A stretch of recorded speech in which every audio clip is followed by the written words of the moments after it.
오늘 이 레위기 17장부터는 이제 쉬워집니다. 내용이. 제사에 대한 게 다 끝났어요. 다 끝나고 이제 실생활 속에서 우리가 어떻게 하나님이 원하시는 거룩을 추구하면서 살 것인가 하는 것에 관한 구체적인 내용이 쭉 이제 이어집니다. 오늘 이 17장은 크게 두 부분으로 나눌 수 있어요. 앞에 1절부터 9절까지는 짐승을 아무 데서나 잡으면 안 된다. 뒤에 10절부터 16절까지는 피는 먹으면 안 된다. 이 두 가지 내용이에요. 그러니까 짐승은 아무 데서나 잡으면 안 된다. 그리고 피는 먹으면 안 된다. 이렇게 간단한 내용인데 이게 왜 이렇게까지 강조가 됐을까요? 피를 먹으면 안 된다는 것이 지금 레위기 17장에 처음 나오는 거 아니에요. 우리 앞서서 살펴봤죠. 11장에도 나왔죠. 근데 그보다 더 먼저 7장에도 나왔어요. 피는 우리가 먹을 수 있는 것이 아니에요. 그것이 어떤 피든지 피는 근본적으로 음식이 될 수 없어요. 그거를 지금 하나님은 거듭 말씀하시는 거예요. 피는 음식이 될 수 없어요. 근데 우리 옛날 이야기 속에 보면 효자들이 주로 부모님이 위독하실 때 어떤 일을 하던가요? 손가락에 상처를 내서 혹은 허벅지 상처를 내서 피를 그 위독한 부모님의 입에 넣었다. 이런 거 우리 옛날 이야기에 많이 있잖아요. 그분들은 왜 그렇게 생각했을까요? 왜? 피가 생명이라는 것은 알았어요. 그죠? 그렇지만 이 피가 목구멍으로 넘어간다고 해서 그게 바로 혈관으로 들어가는 것은 아니라는 걸 몰랐던 거죠. 그래서 지금 생명이 위독한데 이 피가 문제가 된다면 내 피를 드리겠습니다 하는 마음으로 효자들이 주로 그렇게 했는데 알고 보면 그게 틀린 거지만 한 가지는 알았던 거죠. 피의 생명이 있다는 거. 근데 오늘 우리 1절부터 9절까지는 받아들이기가 조금 힘들어요. 그죠? 왜냐? 하나님 앞에 화목제로 제사를 드리는 것은 당연히 그게 제사니까 거기에 하나님의 몫이 있고 또 제사장의 몫이 있고 그 제사를 드리는 사람의 몫이 있었어요. 우리 앞서서 화목제 공부할 때 다 했어요. 그래서 그거를 받아들이는 거는 어렵지 않아요. 근데 지금 문제는 뭐예요? 제사의 용도 말고 고기를 먹고 싶어서 그렇게 짐승을 잡을 때 그럴 때조차도 하나님은 지금 뭐라고 하세요? 4절을 함께 보시면 함께 4절을 읽어볼까요? 시작! 먼저 회막문으로 끌고 가서 여호와의 성막 앞에서 여호와께 예물로 드리지 아니하는 자는 피 흘린 자로 여길 것이라. 그가 피를 흘렸은즉 자기 백성 중에서 끊어지리라. 아멘. 이거 도대체 무슨 얘기예요? 그러면 분명히 이 사람이 지금 잡는 그 가축은 자기 것이에요. 자기 것. 하나님은 처음부터 끝까지 개인의 사유재산을 인정하시는 분입니다. 하나님은 사유재산을 철저하게 인정하시는 분이에요. 그런데 지금 내가 고기를 먹고 싶은데 고기를 먹으려면 먼저 회막문으로 끌고 가서 여호와 앞에 예물로 드리지 않으면 안 된다고 지금 말씀하시잖아요.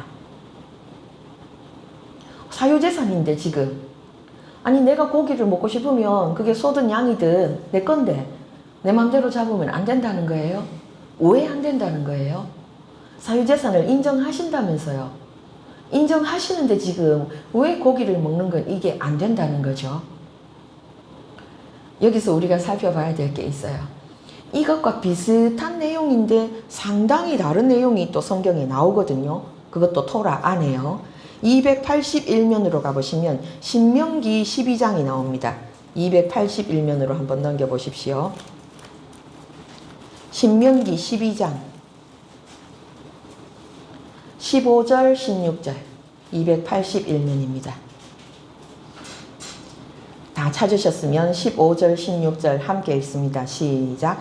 그러나 내 하나님 여호와께서 내게 주신 복을 따라 각 성에서 내 마음에 원하는 대로 가축을 잡아 그 고기를 먹을 수 있나니 곧 정한 자나 부정한 자를 막론하고 노루나 사슴을 먹는 것 같이 먹으려니와 오직 그 피는 먹지 말고 물같이 땅에 쏟을 것이며. 아니 분명히 우리 레위기 지금 오늘 본문에서는 뭐라 그랬어요? 먼저 하나님 앞에 예물로 드리지 아니하면 그 뒤에 붙은 말이 얼마나 무서워요? 자기 백성 중에서 끊어지리라 이렇게 말씀하셨잖아요. 근데 지금 신명기에서는 뭐라고 하세요? 각 성에서 내 마음에 원하는 대로 가축을 잡아 그 고기를 먹을 수 있나니. 이 똑같은 하나님의 말씀이고 이게 구약과 신약도 아니고 같은 구약, 같은 모세오경 안에서 왜 이런 차이가 일어납니까? 왜? 지금 신명기의 말씀은 가나안에 들어간 후에 약속하신 그 땅 안에서 거기서 너희들이 하나님께 선물로 받은 그 땅, 그것이 어디든지 각성 안에서 그렇게 하면 된다 하는 말씀이고, 지금 이 레위기에서 주신 이 말씀은 아직 가나안에 들어가기 전에 광야에서 일시적으로 하나님이 주신 말씀이에요. 그럼 광야에서 하나님은 왜 이런 말씀을 주셨을까요? 지금 약속의 땅으로 들어간 다음에 주신 말씀과 광야에 있을 때의 말씀이 달라도 지금 너무 다르잖아요. 왜 이런 차이가 옵니까? 그 이유는 지금 광야에서는 이들이 어떤 생활을 하고 있는가를 먼저 생각해 보시면 이해가 돼요.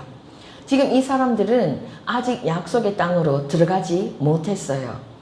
하나님께 그들의 불순종의 대가로 40년을 광야에서 떠돌아다니면서 훈련을 받고 있는 중이에요. 그래서 이들이 어떻게 진을 치고 하나님께 훈련을 받고 있었습니까? 가장 가운데에 성막이 있고 성막을 레위지파가 둘러싸고 진을 치고 그 레위지파 둘레로 또 동서남북 사방으로 나머지 12지파가 진을 치고 그렇게 생활하고 있었죠. 그럼 그 진 밖에는 누가 있습니까? 하나님을 알지 못하고 하나님의 법에도 관심이 없는 사람들이 그 진 밖에 이방인으로 존재합니다. 그리고 지금 광야에서 이렇게 훈련을 받기 이전에 이들이 있었던 곳이 어디입니까? 애굽 땅입니다. 애굽 백성들은 어떤 사람들이었습니까? 여러 가지 우상을 섬기던 사람들이었습니다. 하늘에 있는 태양도 섬기고 땅에 있는 파라오도 섬기고 나일강도 섬기고 섬길 수 있는 모든 것들을 이 사람들이 다 섬겼어요. 그 중에서 특별히 오늘 이 17장에서 문제 삼으시는 것은 순념소 우상입니다. 순념소 우상.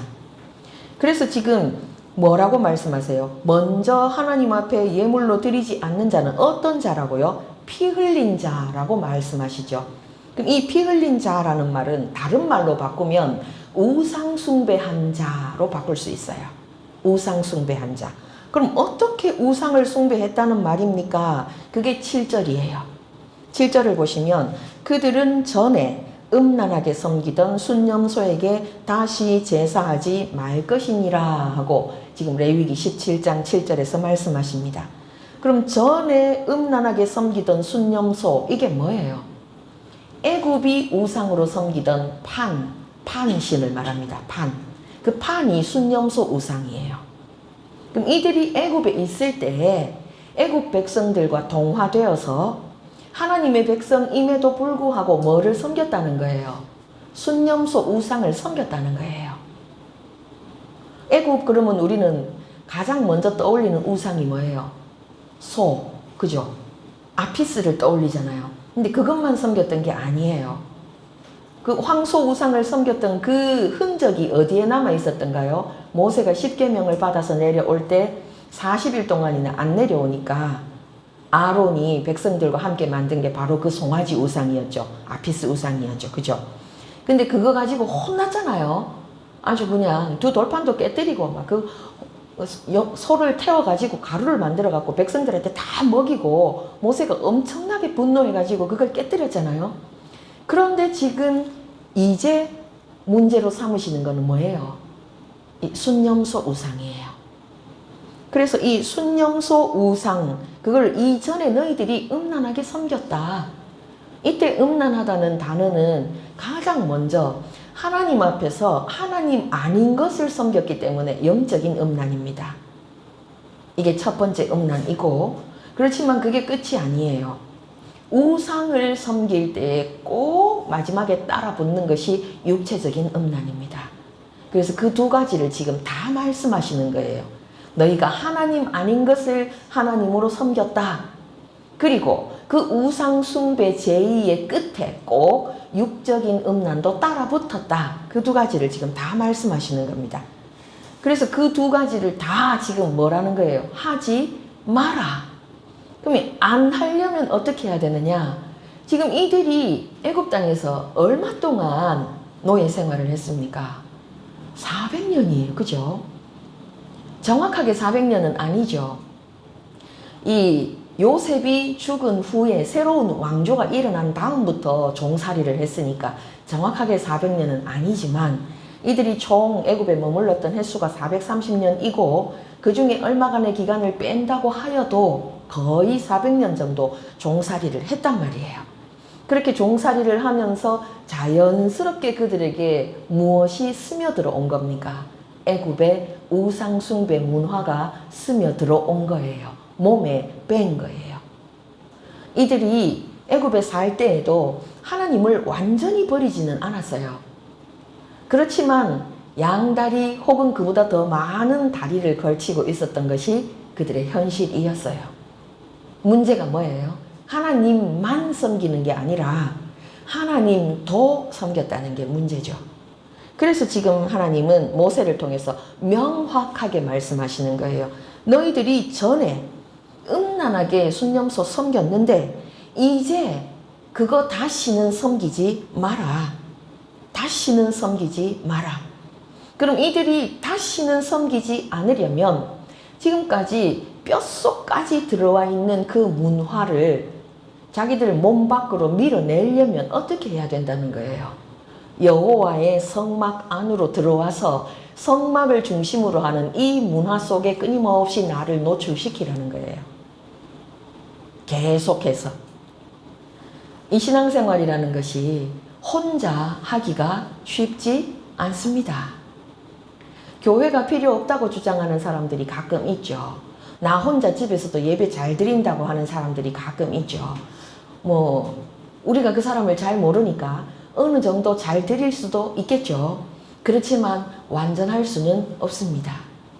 교회가 이 땅에 존재하는 이 우리 눈에 보이는 교회가 완벽할 수는 없습니다. 다 문제가 있어요. 교회 공동체 안에 들어와 있는 사람 중에 완전한 사람은 아무도 없고 이 땅에 존재하는 교회도 완벽한 교회는 없습니다. 그러나 그럼에도 불구하고 우리가 교회 안에 들어와 있을 때 확실하게 보호를 받습니다. 그 이유가 내가 혼자 있을 때는 기준이 없기 때문에 내가 잘못 가고 있어도 내가 똑바로 간다는 자기 확신은 있을지 몰라도 객관적으로 그 사람이 정말로 똑바로 가고 있다는 건 이거는 확실치가 않아요. 그죠? 그래서 지금 하나님이 자기 백성에게 뭐라고 하십니까? 너희들 고기 먹고 싶어? 그럼 너희들 이전에 고기 먹을 때 어떻게 했어? 그거 꼭 우상에게 먼저 드렸지. 그게 너희들 몸에 수백 년 동안 배어 있지. 근데 하나님은 그거를 안 기뻐하셔. 그래서 너희들은 그 문화를 배격해야 돼. 너희 몸에 배어 있는 그 문화를 내다 버려야 돼. 그걸 내다 버리기 위해서 너희들은 새로운 문화를 연습해야 돼. 끊임없이 연습하고 끊임없이 연습해서 너희들 몸에 이제 이 새로운 문화가 완전히 자리 잡도록 해야 돼. 그렇기 때문에 너희들은 이전처럼 우상에게 바치고 고기를 먹던 그 삶을 끊으려면 지금 하나님 앞에 나와서 하나님 앞에 예배하고 그 고기를 먹는 삶으로 돌이켜야 돼. 지금 이 말씀을 하시는 거예요. 그래서 지금 아무 데서나 잡지 말라고 하십니다. 왜 그렇습니까? 지금 이들이 장막을 치고 있는 이 광야는 우상 숭배가 만연한 세상 한가운데이기 때문에 그래요. 그래서 그거를 지금 5절에서는 뭐라 그래요? 이스라엘 자손이 어디에서 잡았대요? 고기를 이전에 들에서 잡았다고 말씀하시잖아요. 들에서. 이 들에서 잡았을 때 누구에게 바치는 용도였다고요? 우상에게 제물로 바치는 용도로. 그게 옳은지 그른지에 대한 감각도 없이. 왜요? 이전부터 그렇게 해왔으니까요. 이전부터 그렇게 해왔다는 이게 얼마나 무서운 건지 모릅니다. 우리 교회는 오전에 예배를 드릴 때 무엇으로 시작합니까? 맞습니다. 신앙 고백으로 시작합니다. 사도들의 전승을 따라서 우리의 신앙 고백을 하나님 앞에, 우리가 동일한 신앙을 소유한 주님의 백성이 이 자리에 모였습니다 하는 우리 신앙을 확인하고 하나님 앞에 신앙을 고백하는 것으로 시작합니다. 그 주위에 우리가 뭐 합니까? 찬양합니다. 근데 이렇게 하지 않는 교회들도 많이 있습니다. 수십 년 예수를 믿은 분들은 아마도 어릴 때를 돌아보시면, 저도 어릴 때를 돌아보면 항상 바로 이거부터 시작했어요. 이거. 그 다음에 뭐라 그래요? 묵도하심으로 예배를 시작하겠습니다. 이 말씀을 하셨어요. 그럼 이게 성경적인 거였을까요?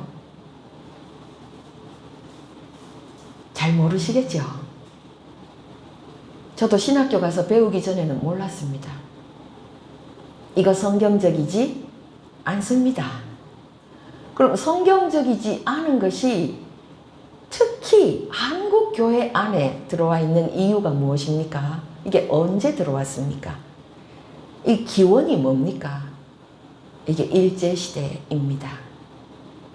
일본에서 1912년에 일왕이 죽은 기일에 묵도하는 것을 온 국민이 3분 동안 한 것이 시작이래요. 그리고 2년 뒤에는 그 왕의 아내가 죽었을 때 또 그렇게 했대요. 그것이 우리나라에 그대로 들어왔습니다. 왜요? 우리가 일본에게 식민지 얼마 동안, 만으로 35년 동안 식민지로 통치를 받았잖아요. 그때 일본이 우리에게, 한국 교회에게 요구한 것이 무엇입니까? 너희들 뭐 해라? 신사 참배해라. 신사 참배, 이게 우상 숭배라고 안 하겠다고 거절한 교단도 있었지만 교단 차원에서 이것은 우상 숭배가 아닙니다 하고 결의한 교단들도 많이 있습니다.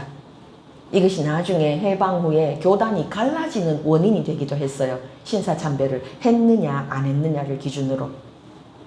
근데 안 한 교단이 많았겠습니까? 한 교단이 많았겠습니까? 한 교단이 훨씬 더 많았습니다.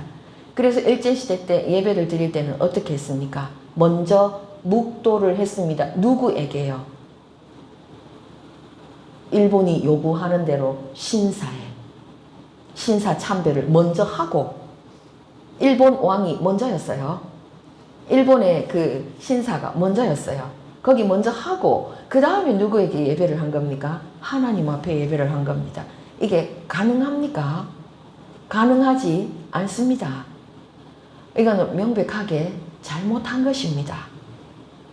목숨 걸고 신사 참배 안 하겠다고 하신 성도들과 목회자들이 옳았던 거예요. 그렇지만 그 옳은 분들은 소수였고, 왜요?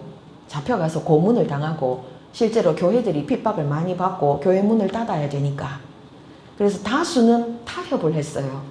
그러면 이게 해방 후에 어떻게 돼야 됐겠습니까? 없어져야 됐겠죠. 근데 우리가 일제의 통치를 얼마를 받았다고요? 만으로 35년을 받았습니다. 한 세대가 지나가는 기간 동안 우리가 통치를 받았습니다.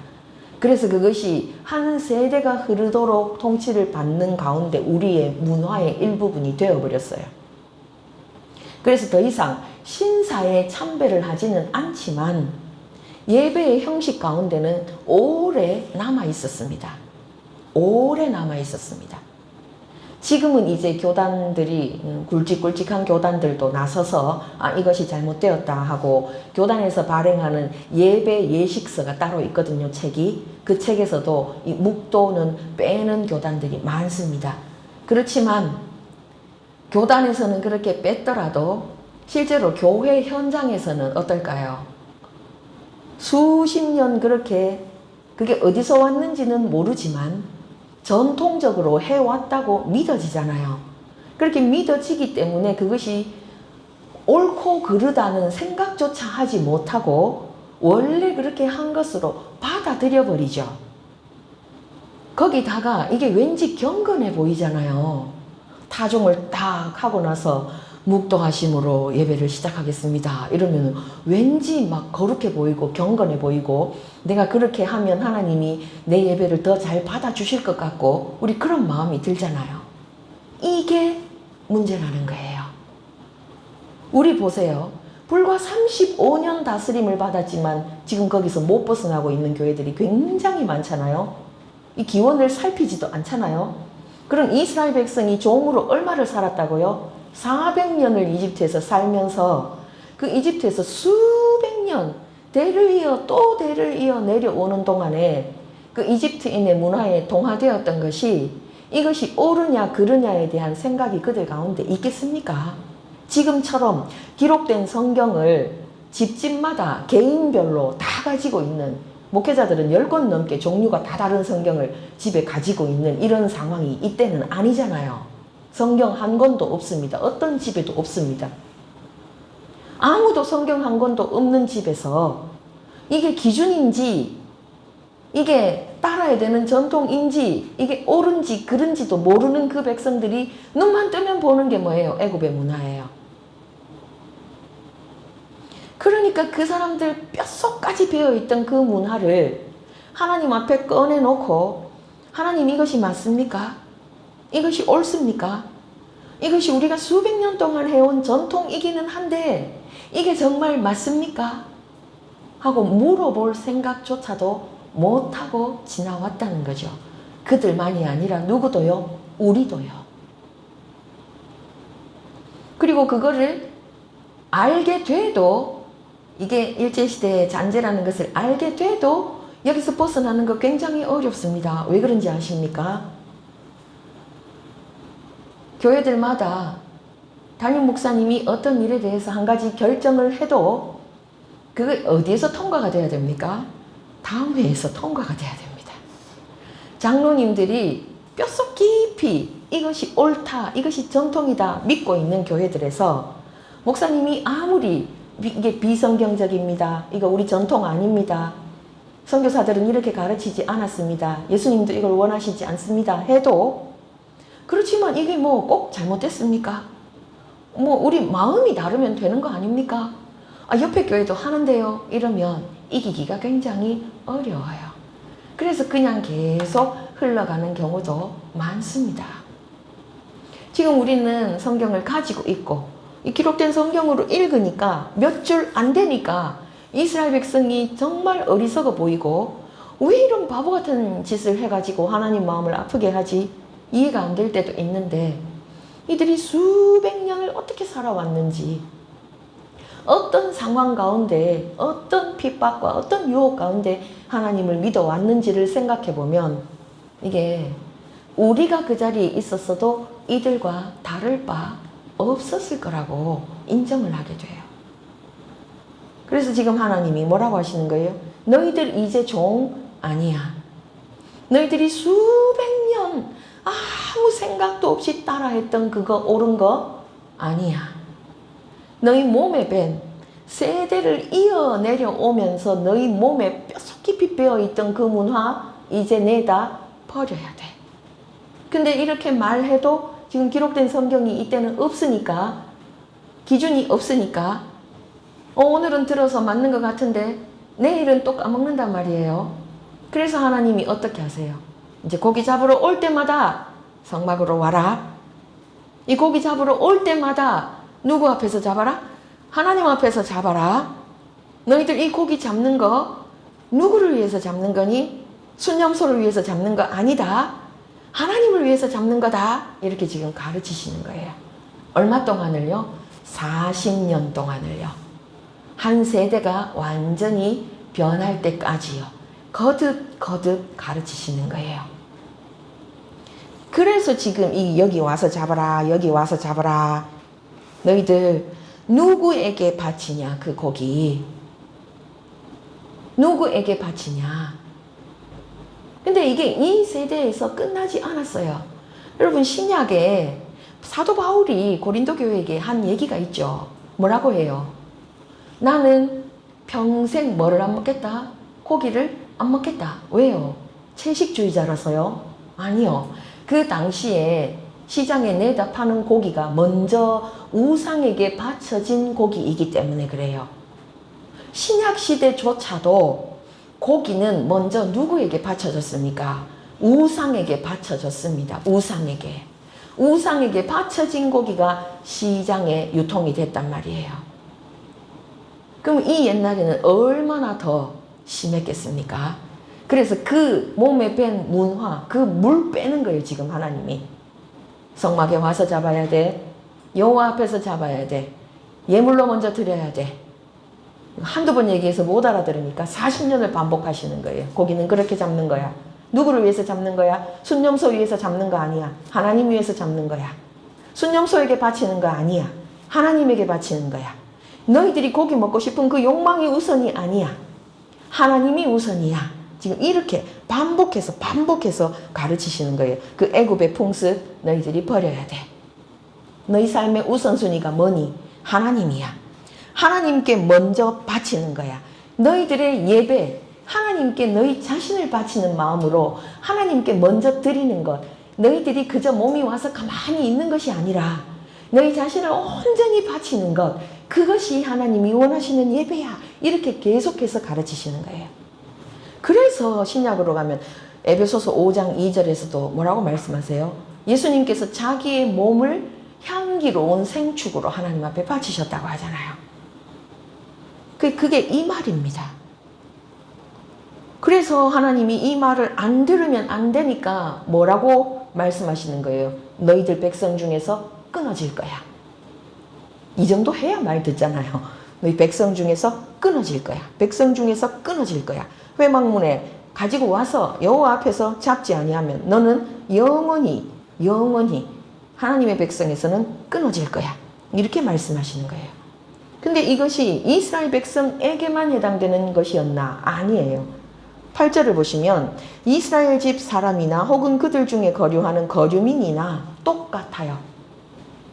그럼 우리는 이스라엘 사람 그러면 딱 12지파 이 사람들만 이 지금 광야에 있을 거라고 생각하죠. 근데 출애굽할 때의 역사를 보면 그렇지 않아요. 이스라엘 백성은 물론이고요. 중다한 잡족들도 따라 나왔다고 성경은 기록하고 있어요. 그들에게도 똑같이 이 기준을 적용하십니다. 왜요? 혈통적으로 이스라엘 지파에 속하지 않은 사람일지라도 하나님께 속하기로 작심하고 하나님 앞에 나아온 사람들에게는 하나님이 똑같은 법을 적용하십니다. 그래서 순념소에게 예배하던 거 너희들 그쳐. 이제는 하나님께만 예배해. 그럼 지금 이게 짐승 잡는 문제인 줄 알았더니 알고 보니 짐승 잡는 문제가 아니고 뭔 문제예요? 예배하는 문제예요. 예배하는 문제. 그것이 지금 1절부터 9절까지에 나와 있는 거예요. 그리고 이 예배하는 문제에서 하나님이 또 한 가지 지적하고 싶으셨던 것이 우리 화목제 할 때도 살펴봤잖아요. 화목제의 특징이 뭐였어요? 하나님의 몫이 있고 제사장의 몫이 있고 예배 드리는 사람의 몫이 있었어요. 그죠? 근데 이 당시의 가축은 제산입니다. 이게 우리가 생각할 때 이스라엘 백성이 광야를 돌면서 왜 고기 먹고 싶다고 하는지 솔직히 이해가 안 됐죠. 그죠? 자기들이 양치는 사람들이었잖아요. 뭐 잡아먹으면 될 텐데 왜 고기를 달라고 하지? 우리 이해하기 어려웠어요. 그게 그들의 재산이기 때문에 그래요. 재산이기 때문에 이거는 재산이고요. 하나님 우리한테 고기 주세요. 그래서 하나님이 메추라기 주셨잖아요. 좀 재미있어요. 그죠? 근데 이 재산인 이것들을 아무 때나 이들이 잡아먹을 수 있습니까? 없죠. 그럼 가난한 사람들은요. 세월이 아무리 지나도 자기가 스스로 화목제를 드려서 고기 잡아먹을 가능성이 거의 없다고 했잖아요. 그래서 하나님은 예배하는 삶에 대해서 말씀하시는 동시에 공동체에 대해서도 강조하고 계시는 거예요. 들에서 그냥 잡아먹으면 내 식구들끼리만 먹어치워도 될 거잖아요. 근데 이것이 화목제 예물로 드려지면요. 반드시 나눠 먹어야 되는 게 되잖아요. 그래서 공동체로서의 이스라엘 민족, 하나로서의 이스라엘 공동체, 그거를 지금 강조하시는 게 1절부터 9절까지의 내용이에요. 그리고 이어지는 10절부터는 하나님이 간단하게 말씀하십니다. 피 먹으면 안 돼. 10절 우리 함께 읽어볼까요? 시작.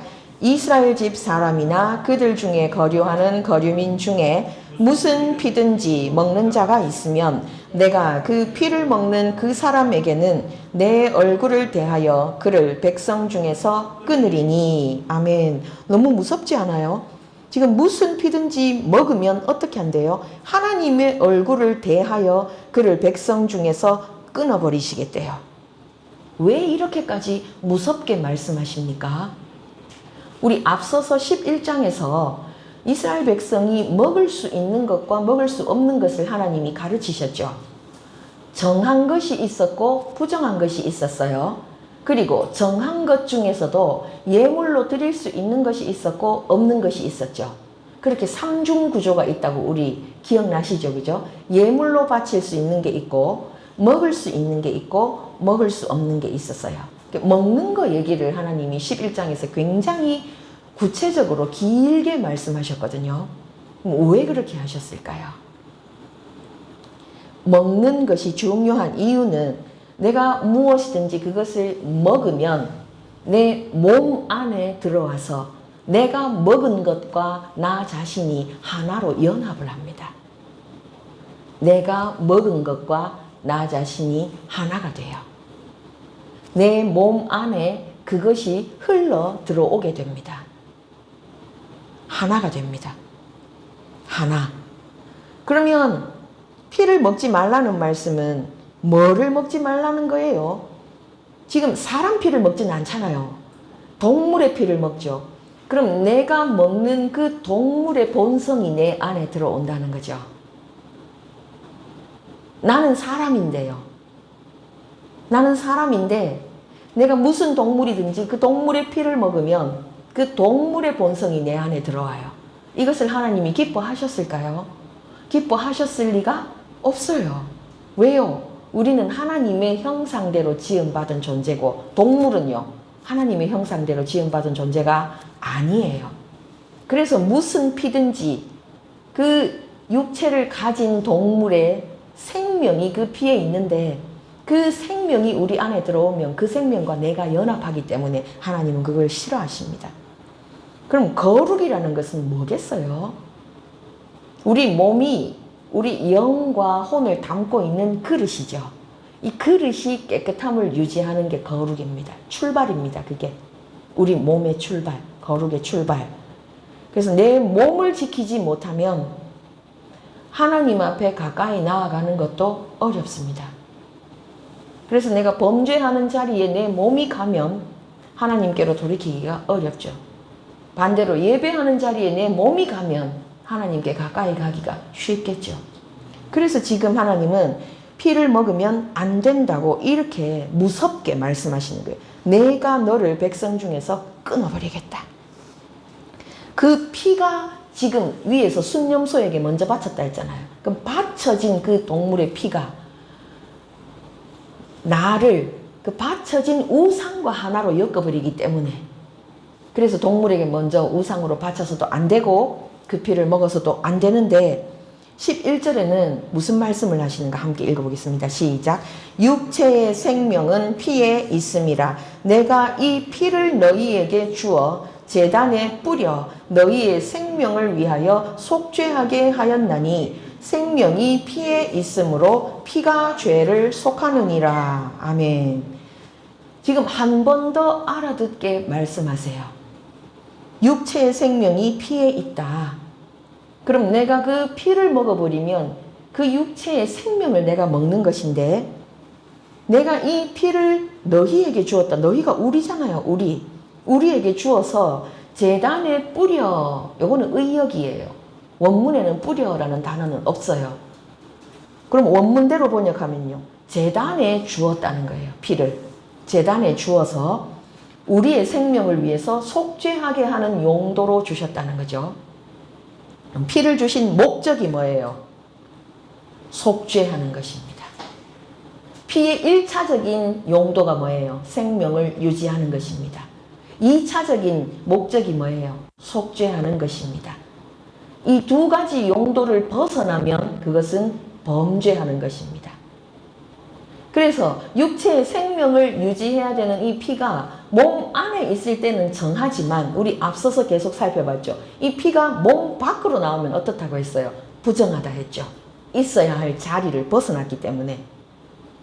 그리고 죄를 속하는 것이 이것이 하나님이 피를 주신 목적인데 그럼 죄 용서 받는 것이 누구의 손 안에 있다는 거예요?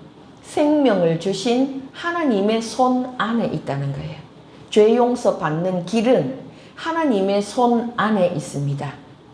나의 노력이 아니라 나의 열심이 아니라 나의 행위가 아니라 죄 용서 받는 길은 하나님의 손 안에 있고 하나님이 허락하신 유일한 어떤 것 그게 뭐예요? 피. 그 피로만 죄 용서 받을 수 있다. 이게 지금 11절의 말씀이에요. 바로 그 용도로 피를 제단에 뿌릴 때는 괜찮은데 제단이 아닌 다른 곳에 피가 있을 때는 어떻게 하래요? 밑에 쭉 내려가 보면 흙으로 덮으라고 13절에서 말씀하셨죠. 피가 보이지 않게 생명을 유지하기 위해서는 생명체 안에 있어야 되고 그 생명체 밖으로 나왔을 때는 흙으로 덮어서 보이지 않게 해야 되고 그 두 가지 외에 유일하게 하나님이 그 피를 받아주시는 것은 어느 경우에만 제단 위에 있을 때에만 제단에 주었을 때에만 제단에 드려졌을 때에만 그때에만 하나님이 받아주신다는 거예요. 그러니까 피는 어떻게 해야 된다는 거예요? 육신 안에 있든지 제단 위에 있든지 그 외의 경우는 모두 부정한 것입니다. 그것이 하나님의 가르침이에요. 그래서 12절을 보면 그러므로 내가 이스라엘 자손에게 말하기를 너희 중에 아무도 피를 먹지 말며 너희 중에 거류하는 거류민이라도 이방인이라도 피를 먹지 말라. 그럼 하나님이 허락하신 유일한 피가 구약에는 없고요. 신약에 있어요. 그게 어떤 피는 우리에게 먹으라고 하신 게 있어요. 이렇게 지금 구약에서는 계속해서 거듭 피를 먹지 마라, 피를 먹지 마라 반복해서 말씀하시는데 이것이 신약으로 넘어가면 피를 먹으라고 하는 게 나와요. 누구의 피요? 예수님의 피요. 그 외에 어떤 피도 먹지 말아야 되는데 유일하게 예수님 피는 먹으라고 하셨어요. 왜요? 제단 위에 바쳐진 피이기 때문에 그렇습니다. 제단 위에 바쳐진 예수님의 피, 우리에게 허락된 피는 예수님의 보혈밖에는 없습니다. 그래서 보혈은 우리에게 계속해서 먹으라고 말씀하셨어요.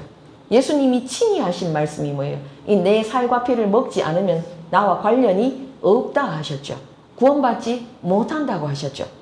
그런데 지금 그 예수님이 오셔서 제단 위에 자기 피를 다 흘리기 전까지는 우리는 그 어떤 피도 먹으면 안 되는 존재로 그렇게 지음을 받았어요. 그래서 계속 반복해서 알아듣도록 하나님이 14절에 또다시 말씀하십니다. 14절 함께 읽어보겠습니다. 시작. 모든 생물은 그 피가 생명과 일체라. 그러므로 내가 이스라엘 자손에게 이르기를 너희는 어떤 육체의 피든지 먹지 말라 하였나니 모든 육체의 생명은 그것의 피인즉 그 피를 먹는 모든 자는 끊어지리라. 아멘. 여기까지 하나님이 반복해서 하시는 말씀이 뭐예요? 피는 먹으면 안 된다. 피는 너희에게 음식으로 준 것이 아니다. 원래 하나님이 우리에게 음식으로 주셨던 것은 채소였어요. 곡식과 채소, 창세기에. 곡식과 채소. 그러다가 노아의 홍수 후에는 하나님이 뭐를 허락하십니까? 육식을 허락하십니다. 그렇지만 그때에도 부정한 것과 정한 것을 구별해서 먹을 수 있는 것과 먹을 수 없는 것을 나누셨고 먹을 수 있는 짐승을 먹을 때조차도 뭐는 먹지 말라 하셨다고요? 피는 먹지 말라 하셨다고요. 그럼 이거를 오늘날 현대를 살아가는 우리에게는 어떻게 적용하면 좋겠습니까? 여러분 순대 좋아하시죠? 선짓국은요? 좋아하십니까? 이거 그러면 먹어도 됩니까? 안 됩니까?